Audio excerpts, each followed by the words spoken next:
In the summer of 332 before the Common Era, the most powerful army the ancient world had ever assembled marched to the edge of the Mediterranean, looked out across the water, and stopped. In front of them, half a mile offshore, sat a city that did not believe it could lose. Tyre. A fortress island ringed by walls that ancient writers such as Arrian describe as reaching 150 feet high in places, figures the sources give us but that we cannot verify, and that historians treat with caution. Protected on every side by open sea, provisioned by the greatest naval trading network in the eastern Mediterranean.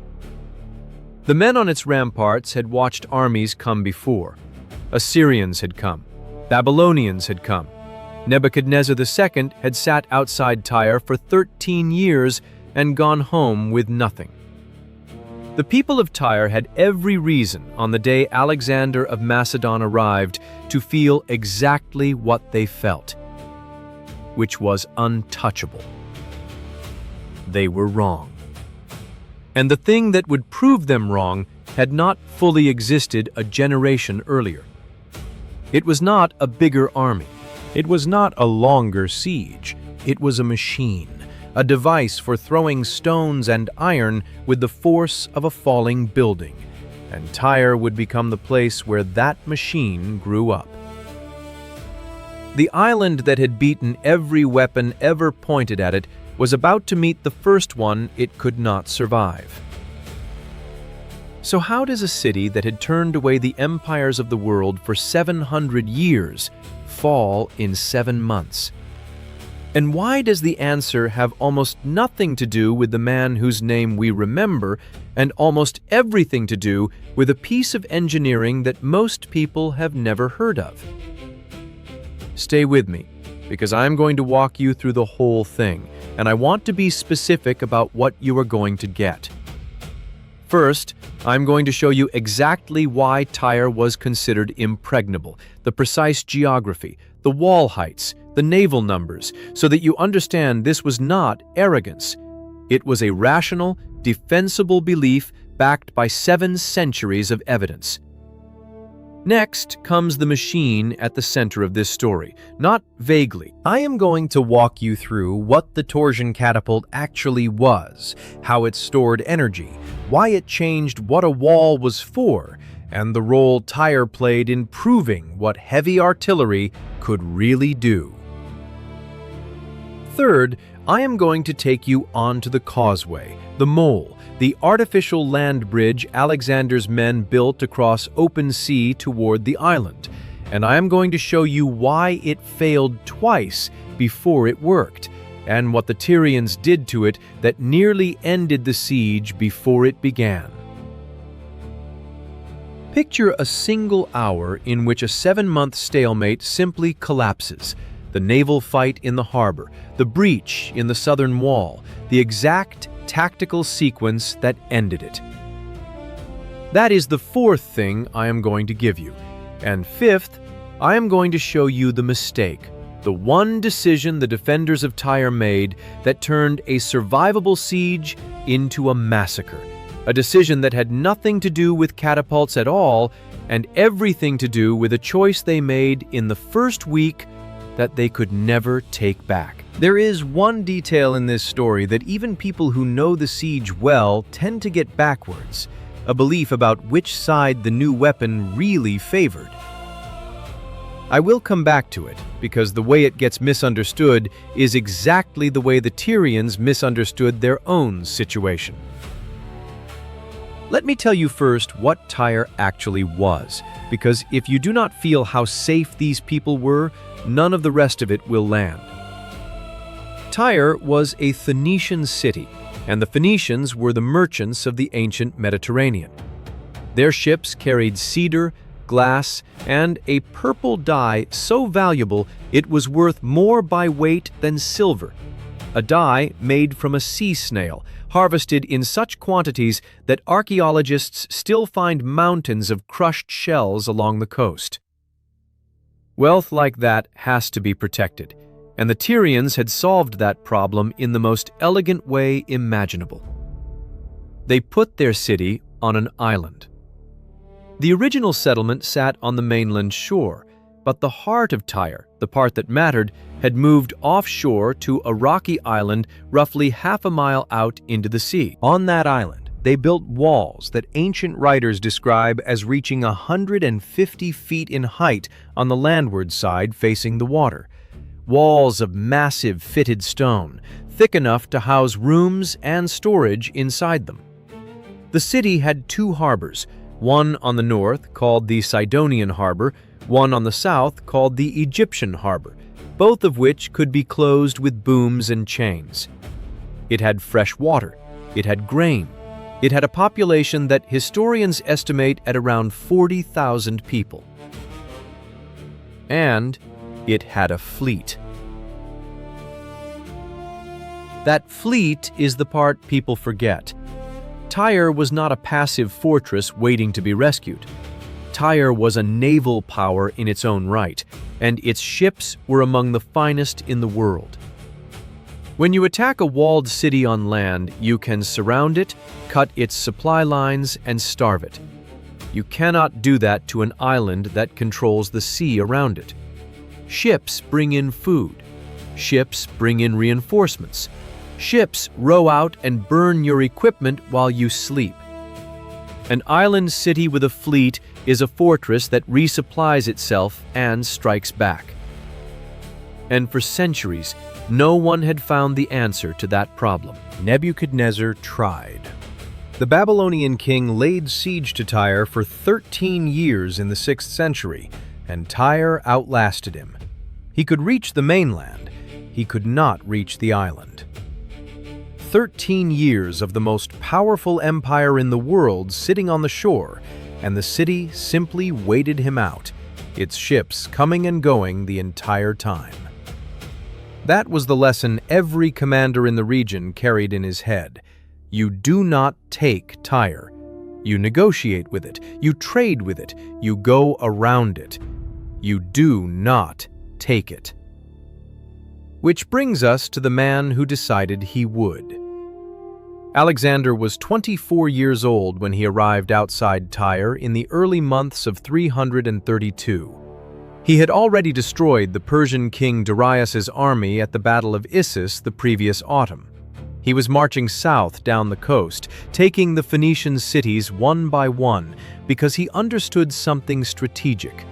The Persian navy that threatened his supply lines and his homeland was crewed and based out of these very Phoenician ports.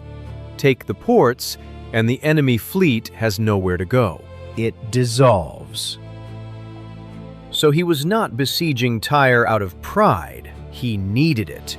He needed its harbors denied to Persia, and he needed the psychological fact of having taken the city no one could take.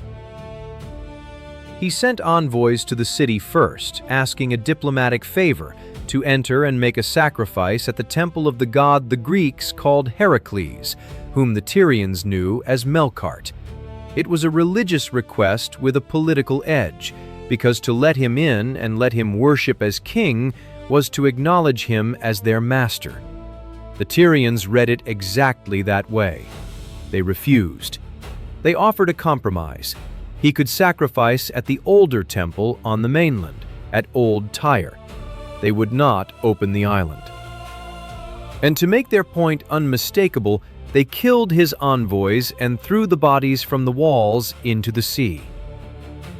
That was the decision. That was the one they could never take back. And I want you to hold on to it because we are going to return to it at the end when the walls come down. In that moment, the Tyrians were not being reckless. They were being rational by every historical measure they knew. No one took the island. Nebuchadnezzar could not take the island. This Macedonian boy with no fleet worth the name and no way across the water certainly could not take the island. They were defending themselves with the accumulated confidence of 700 years. They did not understand that the rules had changed. And the reason the rules had changed sat in Alexander's engineering train, in the minds of a few Greek craftsmen who had spent the last 2 generations quietly turning a hunter's weapon into a demolition machine.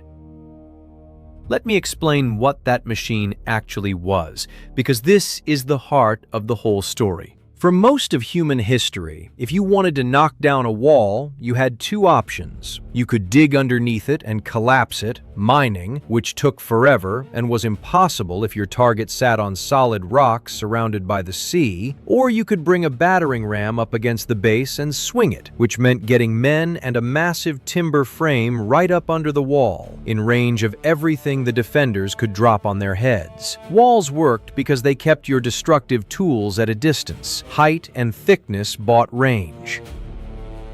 As long as the attacker had to physically touch the wall to hurt it, the defender on top always had the advantage. The catapult broke that logic, and the specific catapult that mattered was the torsion engine. Earlier throwing machines had used tension. They were essentially enormous crossbows, storing energy by bending a bow of wood and horn. The problem was that a bow can only bend so far before it snaps, so the amount of energy you could store, and therefore the weight you could throw and the distance you could throw it, hit a hard ceiling. These early machines, the gastrophetes and the belly bows, could kill a man. They could not hurt a wall. The torsion catapult solved the ceiling. Instead of a bending bow, it used 2 separate throwing arms, and each arm was thrust through a thick vertical bundle of twisted sinew or hair. Rope, essentially, but rope made from animal tendon and women's hair, chosen because those fibers store and release energy far better than plain cordage. You twisted those bundles tighter using winches until they held an enormous reserve of stored force. Then you cranked the arms back against that torsion, loaded your projectile, and released. The arms snapped forward with a violence no bending bow could match. And critically, you could make the bundles thicker and the frame heavier without any snapping point. Scale the machine up, and it just threw harder. The largest of these stone throwers could hurl a shot weighing better than 50 pounds, a block the size of a man's torso, across 200 yards of open ground and land it hard enough to shatter dressed stone. You could hear one land from the far side of the harbor. This is the invention that had been maturing in the Greek world across the decades before Alexander. Its development is often credited, though scholars debate the details, to engineers associated with Alexander's father, Philip II, and with Dionysius I of Syracuse a generation earlier, the workshops that first pushed torsion artillery from something that shot bolts to something that hurled stones. By the time Alexander marched, his army carried both kinds. Bolt throwers to sweep the tops of walls and kill defenders, and stone throwers, the heavy engines, that could hurl a rock weighing dozens of pounds with enough force to crack fitted masonry. Ancient accounts credit Alexander's engineers with turning this artillery from a nuisance into something that could genuinely open a wall. And Tyre is the siege where that potential was first put fully to the test. Though it is worth saying that torsion stone throwers reached their fuller maturity in the decades that followed, so Tyre is better understood as a turning point than a finished revolution. Here is why that changes everything, and here is the detail people get backwards. Most people assume artillery, once it existed, obviously favored attackers, that the invention of the catapult was simply bad news for anyone behind a wall. But in the first phase of this siege, the catapult favored the defender. Think about it. Tyre had the higher ground. Tyre had the taller platform. A machine on top of a 150-foot wall outranges and outshoots a machine down at sea level trying to fire up. For the opening months of this siege, the Tyrian engines on the ramparts dominated. They rained stone and iron down on anything Alexander tried to build. The weapon that would eventually break the city first served to defend it. That is the misunderstanding I promised I would come back to. The catapult did not beat Tyre because it existed. It beat Tyre because Alexander found a way to get it high enough, close enough, and mounted on something the Tyrians never anticipated: a platform that moved across the water. The invention did not win the siege on its own. The application did. And to get there, Alexander first had to solve a problem no attacker in 7 centuries had solved. He had to reach the island. So he decided to remove the sea. This is the part of the story that borders on the unbelievable. Alexander looked at half a mile of open Mediterranean between his army and the walls, and he ordered his men to build a road across it. A mole, a causeway, an artificial land bridge wide enough to march an army across and to roll siege towers along, stretching from the mainland shore all the way to the island. They would fill the sea with rock and rubble and timber until there was no sea left to cross, and they had the material right there. Old Tyre, the abandoned mainland city, was a quarry of ready-cut stone. They tore down the old buildings and threw them into the water. They cut timber from the mountains of Lebanon, the same famous cedar forests that had made the Phoenicians rich, and drove pilings into the seabed. Near the shore, where the water was shallow, the work went quickly. The men could wade. The rubble piled up. The mole crept outward, and for a while it must have looked to the Tyrians like a curiosity, a fool's errand. Then the water got deeper, and the Tyrians stopped watching and started fighting. As the mole extended into deeper water, 2 things happened at once. The current grew stronger, so the sea itself worked to scatter the rubble faster than it could be piled. And the causeway came into range of the city, which meant it came into range of those Tyrian catapults on the walls, and into range of Tyrian ships, which could now row up alongside the exposed flanks of the mole where the workers had no cover. Ships came in close and shot the laborers down from the water. Engines on the walls smashed the leading edge of the causeway. Alexander's men were building on a front lit up from 3 directions, and their casualties climbed. So Alexander adapted, the way he adapted at every stage of this siege.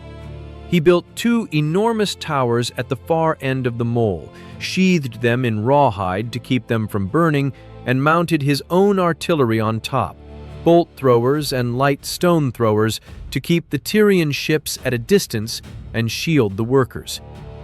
For a moment, it worked. The towers pushed the ships back. The mole crept forward again. The Tyrians answered with the single most inventive stroke of the entire defense. They took an old horse transport ship, a broad, heavy vessel, and they converted it into a floating bomb. They packed the front of it with dry brushwood, pitch, sulfur, and every flammable thing they could find. They loaded the stern with weight so the bow rode high out of the water, aimed straight at Alexander's towers. Then they waited for a strong wind blowing toward the mole, rowed the fire ship up to ramming speed, set it ablaze, and drove it directly into the base of the towers before the crews leapt off into small boats. The fire ship struck, the towers caught, and the men of Tyre poured out of their harbors in small craft, swarming the burning causeway, cutting down the firefighting crews, ripping out the pilings, tearing apart the machinery Alexander's men had spent weeks assembling. When the fires burned out and the smoke cleared, the towers were gone. The leading section of the mole was wrecked, and much of the work of the past months was floating in pieces on the tide. That was the low point. That was the moment when, by every precedent in history, the attacker gives up and marches away, the way Nebuchadnezzar marched away.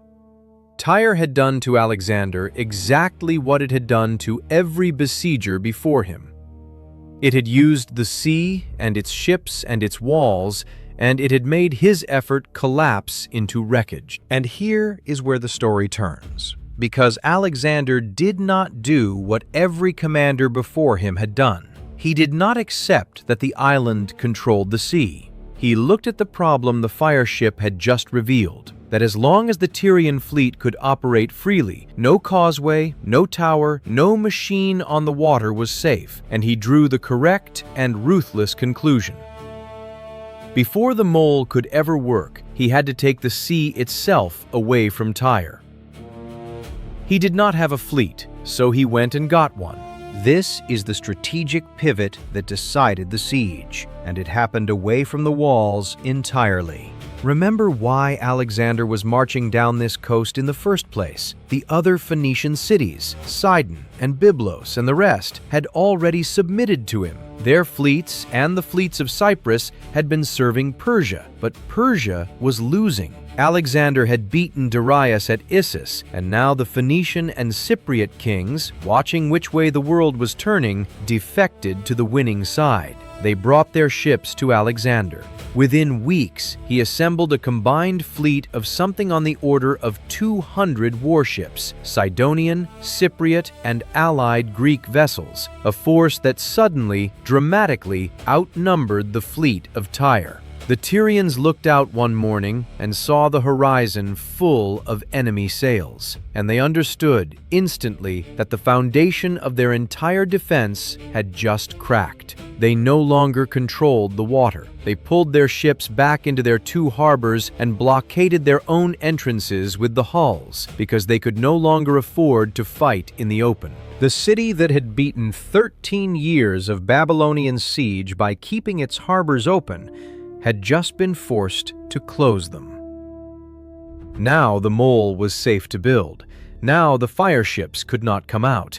Now the siege towers could crawl forward without a fleet ripping them apart. And now Alexander could do the thing the catapult had made possible.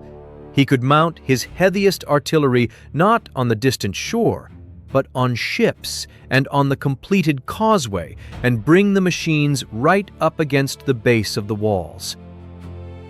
But even then, Tyre did not fall easily, and I want you to see how hard the defenders fought, because it is what makes the ending land.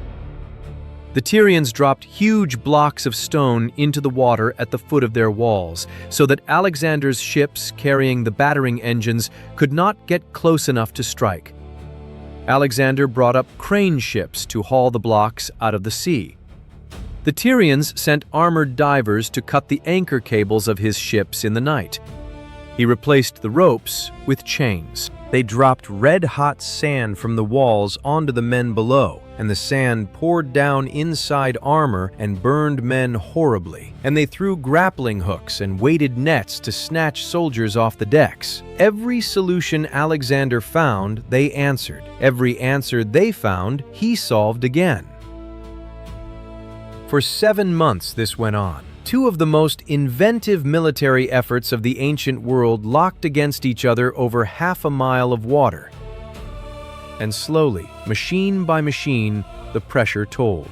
Alexander probed the walls with his ship-mounted rams and artillery, looking for the weak point, and he found it on the southern side near the Egyptian harbor. The stone throwers went to work on that section day after day, hurling their heavy shot against the same stretch of masonry, and the bolt throwers swept the ramparts above to keep the defenders from repairing the damage.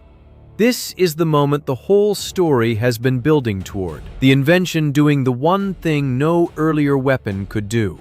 The wall began to break, not by mining, not by a ram touched to its base by exposed men, by stored torsion energy delivered at range, blow after blow, until fitted stone that had stood for centuries cracked, buckled, and finally opened. Now, let me give you the hour that ended it. Once the breach was made, Alexander did not simply throw men at the gap. He pulled his ships back and waited for calm seas. Then he attacked on multiple fronts at once, and this coordination is what turned a breach into a collapse. He brought 2 ships carrying assault bridges up to the broken section of the southern wall. His fleet drove simultaneously at both harbors, the Cypriot ships forcing the northern Sidonian harbor, the Phoenician ships striking the southern Egyptian harbor, so that the Tyrian defenders could not concentrate. The city that had spent 7 months answering every threat one at a time was suddenly hit everywhere in the same moment. At the breach, Alexander sent his best troops across the assault bridges, and he crossed with them. The elite infantry, the hypaspists, fought their way onto the rubble and over the broken wall, and once a foothold was established on the island, the thing the Tyrians had believed for 700 years was simply over. The sea was gone. The wall was open. The fleet was inside the harbors. Enemy soldiers were standing on the island of Tyre for the first time in living memory, and there was nowhere left for the defenders to fall back to. The fighting inside the city was desperate and brief. The Tyrians made a stand and were overwhelmed. And now we come back to the decision I asked you to hold on to: the envoys thrown from the walls into the sea in the first week. Because when Alexander's men broke into Tyre, there was no mercy. Alexander had lost men over 7 brutal months. He had watched his causeway burned, his towers destroyed, his soldiers snatched off decks by hooks and buried in red-hot sand. And he remembered his heralds murdered and their bodies flung into the water when he had asked only to worship at a temple. What followed was among the harshest reckonings of his entire career.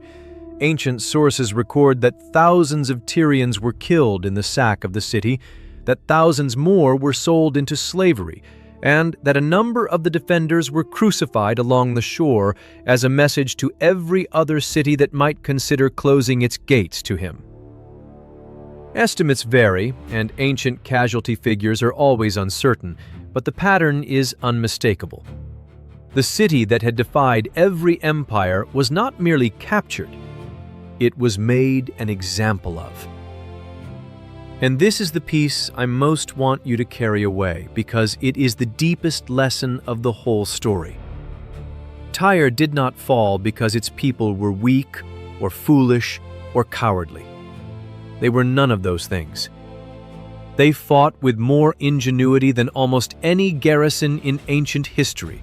The fire ship, the divers, the burning sand, the counter-crane, all of it brilliant. Tyre fell because it staked its entire existence on a single assumption that had been true for 700 years and had quietly stopped being true. The assumption was that a wall plus the sea equals safety. That equation had held against Assyria and Babylon and everyone else. And in the span of 1 generation, a machine of twisted sinew and cranked timber, combined with a man willing to fill the sea with a mountain of rock, turned that equation false. The Tyrians were not defending against Alexander. They were defending against the last war, against the memory of Nebuchadnezzar sitting helpless on the shore. They prepared brilliantly for a threat that no longer existed. And the mistake was not a mistake of courage. It was a mistake of imagination. They could not conceive that the fixed facts of their world, the impassable water, the unreachable wall, were about to become negotiable. The mole Alexander built is still there, by the way. Over the centuries, sand and silt are understood to have gathered against that artificial causeway until it widened and effectively joined the island to the mainland. Tyre is not an island anymore. You can walk to it on dry land, across ground that exists only because one commander refused to accept that the sea was in his way. The geography of the coastline was permanently rewritten by a single siege, and it stayed rewritten for more than 2,000 years. So think about what actually beat the impregnable city. It was not the size of Alexander's army. Plenty of larger armies had failed. It was not his courage alone, though he had that. It was the combination of an engineering invention that had matured just in time and a mind willing to apply that invention in a way no one had imagined, to put the wall-breaking machine on the water, and to take the water away from a city that had always used it as a shield. The weapon did not win by existing. For months, it defended Tyre better than it threatened it. It won when it was applied against an assumption that everyone, including the defenders, had stopped questioning. That is the thread that runs through almost every impossible victory and impossible defense in military history. The strongest fortress is not the one with the tallest walls. It is the one whose defenders never stop asking what has changed. Tyre stopped asking, and the sea that had protected it for 7 centuries became, in 7 months, a road for the army that destroyed it. If you want more forgotten turning points like this one, the moments where a single invention or a single overlooked decision quietly rewrote what was possible on the battlefield, subscribe and stay with the channel. And if this story made you see the siege of Tyre differently than you did before, leave a like so it reaches the next person who thinks they already know how this one ends.